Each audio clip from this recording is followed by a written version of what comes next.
Hi traders, and welcome to the Technical Analysis Market Watch on Friday the 8th of November. So I've seen a very big week this week. Obviously with the US election, the markets were in turmoil and all over the place. So we'll jump straight into the charts and see if we can identify any opportunities for today or early into next week.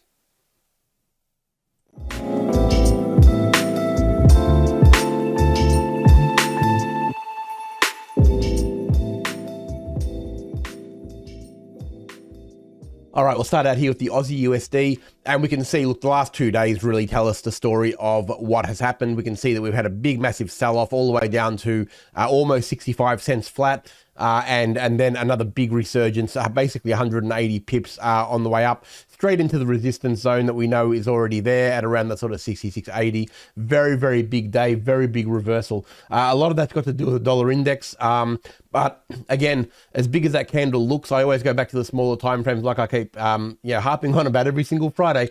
You can see that you always get your opportunities to get in, even though it looks like a really big day. You can see here that we had the pullback to the 20 moving average, which is standard, and then off it went again. So onto the target of 66.80, which is the one we always go for. So realistically, always go to the smaller time frames when you're looking for an actual trade. But look, it's one of those ones now where we really need to let this week settle down. You're probably going to hear a bit of this today. It's best to probably just sit and watch a little bit in terms of, what the market's going to do. It just needs to settle down a little bit now. We know the result. Everything just needs to level out. And I think we'll start probably trending in a particular direction next week. So really, we're at resistance. Well, we know we hit resistance now. Sold off a little bit towards the end, but I think it's more about, look, we've got a little bit more to go. There's another hour or so to go in the session. But really what we want to be doing is just letting it calm down. Aim for the existing support and resistance is probably the best key. Use the smaller time frames to aim for those support and resistances on a 15-minute chart, and that's the best way to trade this market until we get a little bit more stability, which it really shouldn't take very long now that we've got a lot of the news out of the way. Well, over to the US dollar CAD. Same deal here. Obviously, two very big days, and you're talking about really big days. Like you're talking about 138, basically 20, all the way to 139, 50. Like it's a pretty big day for the CAD. Straight off the 20 moving average, though, straight into the resistance and back straight all the way down. So effectively, again, bouncing between support and resistance, and that's the best way to trade it. Okay, so really, again, you go to the 15-minute charts. As you can see, even though it hit the resistance and started to go down, series of lower highs and lower lows all the way down, and that's the best way to trade it. So bounce, definitely it's a situation where you want to keep your time frames relatively low, mark your support and resistance on the bigger time frames, and until we get a breakout from that zone on a daily chart, we want to be sticking towards those easier trades where you're basically putting not a lot of risk on the table because you're only going for small moves and volatile swings. A lot of the volatility hopefully will be out of the market very shortly, and now it should start to actually stabilize a little bit. So that's what we're looking for. But you can see, even though it does look a little bit crazy, you were able to get in on a 15-minute chart. US dollar yen, again, look, this one's just been a powerhouse, as we know. Pulled back all the way to the 20 moving average, as you can see, and then bang, big bounce off. Now, look, obviously a lot of these big moves had to do with the election result. So, they are in part driven by, something that's not technicals. But again, look, it landed exactly where it needed to land on the 20 moving average and around that sort of 150, and then it shot up very quickly. Where it's finding itself now is at a level of roll reversal. You can see we've got a little bit of resistance there, but we had support at around this level over here. So really, it may find a little bit of support here. If we get a bit of a rollover from here and we start to see a series of higher highs and higher lows on a smaller time frame, I'd be aiming for the previous high in the first instance.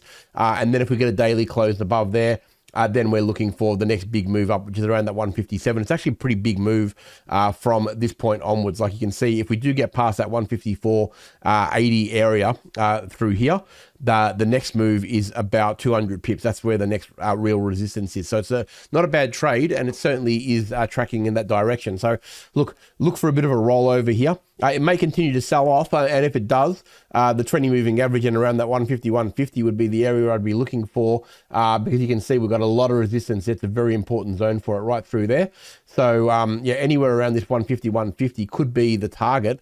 But if it doesn't get there and it turns around here, aim for the previous high in the first trade. But if it does get all the way to that 150, 150, then we look at reloading there, because that is the point where there's very strong resistance, which will turn into support, hopefully. So if we get a series of higher highs and higher lows off that zone, that's when we look at going long. We don't automatically buy there, of course. We wait for it to turn around, but that's a likely position that it will turn around and give it a decent move. All right, over to dollar index. Look, very, very big moves. Obviously, you can see, the dollar index was very, very vital to what was happening with the election result. Obviously, it's going to affect it more than anything else. It's been very, very volatile, difficult to trade. Even though, you go to the smaller time frame again, and you are going to get the euro is what you trade anyway, of course. Is what we'd use as the trading vehicle. But you can see that we've got a series of lower highs and lower lows. We'll go to the euro straight away, actually, because this is, like I said, looking at the dollar index chart doesn't really give us a lot of information other than it's been very, very volatile. So that's not really a strong technical signal that we could actually use that's actually meaningful. Euro, a little bit the same, obviously. You can see the daily was just a massive sell-off, and then it's picked up. Very, very difficult to trade in the sense of what it's done on the daily. But again, if you go to a 15-minute chart, you can get some trades out of it if you're looking at scalping. Like I suggested last week, this week is a very good week to just watch and see what happens rather than try to trade it, because the volatility can be as much as it's good for the market, it can be very difficult to trade, and you don't really want to get involved too much with it. You can see we've got a series of higher highs and higher lows, though. Now it's sort of shifting a little bit and it's pushed down. I would be just watching this one for a little bit. I don't know if I'd want it to be. It doesn't look like a quality trade to me. Look, it hit the 106.80, which is a very strong support level. We marked that up last week and it obviously hit it, only just, but it did. It had a big bounce up. It's very, very difficult to trade. When we're looking at trading, half the battle is actually finding quality. Okay, you really want to find a quality position that you can trade. This is not quality right now. It's in the middle of nowhere. It's all over the place. I would be probably erring on the side of leaving this one right alone and just watching this one. The other ones that we saw earlier providing a better opportunity to maybe have a scalp here and there. This one doesn't even give me a scalp vibe, so I'd probably be just watching the euro until it settles just a little bit. If it gets back down to 106.80, it's a different story. But by then, the volatility should be out. So we're looking for a bit of a changeover at this point, maybe a bit of a roll reversal and a push up of higher highs and higher lows, and then we'll see a steadying effect, hopefully, to see it level out. All right, and then over to the S&P 500, of course. Look, this has just been a massive move. Not a lot to report here. Look, it's only a handful of points away from the 6,000. You would think that it would probably want to get there before anything major happens. There's certainly not a given. We've seen it plenty of times before where the market gets very close to a level but doesn't actually break it. Especially when it's a key one, it tricks everybody. But look, it's difficult to see it not getting to 6,000, but anything can happen. I would be on the side of watching this one. I wouldn't be very keen on getting involved just yet. Next week will be a different story, but I think I'll just probably let this week play out. 15-minute chart, you can see it's been gradually grinding up there. Even though it's been a crazy market, you had a million opportunities to get in. And that's what I think I like about, obviously, technicals, but even in that volatile big move, you can see we've got higher lows all over the place, pullbacks to the 20 moving average all the way up, and here it is still pushing to a new high. So the opportunities were there if you wanted to scalp, which is great.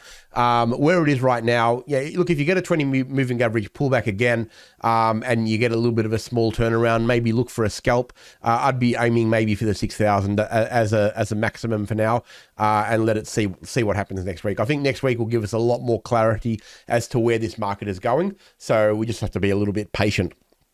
It's one of those weeks where watching is the way to go. And if you were involved, look, there were scalping opportunities to get in, and you can certainly get in.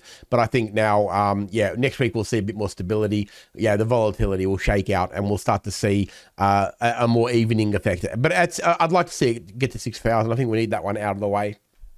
Actually, if we do get 6,000, then we can probably make some plans off that zone with a little bit more confidence. So I hope you've had a great week of watching, and if you did trade, hopefully it was a success for you. We'll see. We should start to see some more stability towards the end of the year now, so we'll get some hopefully good levels back in next week. Have a fantastic weekend, everyone. I look forward to seeing you all next week.